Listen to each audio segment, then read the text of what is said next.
Il était une fois une jeune fille se prénommant Kunti.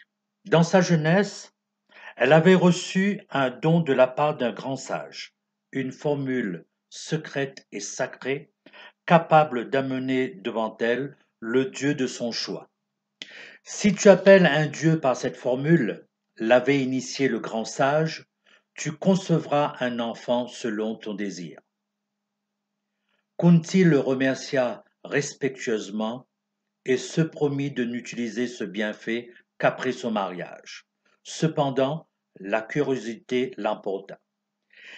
Et si j'essayais ce don, se dit-elle un jour, ne serait-ce qu'une seule fois, juste pour voir.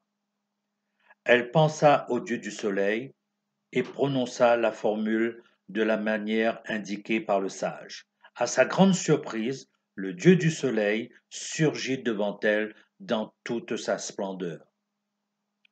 Me voici, fille aux yeux noirs, je suis le soleil. J'étais enfermé dans les saintes paroles que tu viens de prononcer. À toi, Kunti, au doux sourire, je suis venu donner un fils. Kunti fut effrayé par cette extraordinaire apparition. Ô Seigneur, toi qui détruis les ennemis de ceux qui t'invoquent à l'aube, à midi et au crépuscule, pardonne-moi, je suis une jeune fille, je n'ai nul besoin d'enfant. Un jour, un saint brahman m'a fait don de cette formule, je t'ai appelé seulement pour l'essayer. Pardonne-moi, ô roi du firmament, je me prosterne devant ta royauté. Même coupable, une femme mérite le pardon. Montre ta noblesse, Seigneur. Le soleil répond, je sais d'où tu tiens ce pouvoir, mais les paroles prononcées, vois-tu, sont tenues de porter leurs fruits. Ne t'inquiète pas, Kunti, tu demeureras jeune fille et tu mettras au monde un fils sans pareil, noble, intelligent, volontaire. Il naîtra portant des boucles d'oreilles et une armure collée à sa peau qu'aucune arme ne pourra percer. Il sera nommé Karna. Kunti, par timidité naturelle, hésita longtemps, puis accepta. Ainsi, quelque temps plus tard, naquit Karna.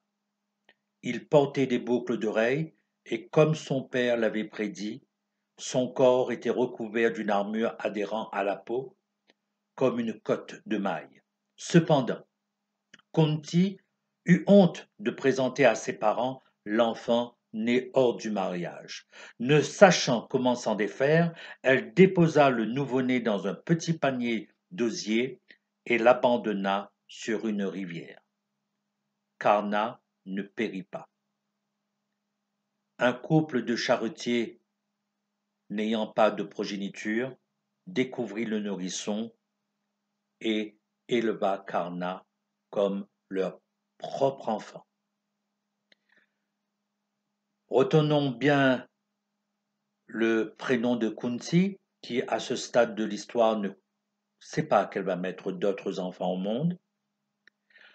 Localement ici, on l'appelle Karna, qui un jour va découvrir sa filiation.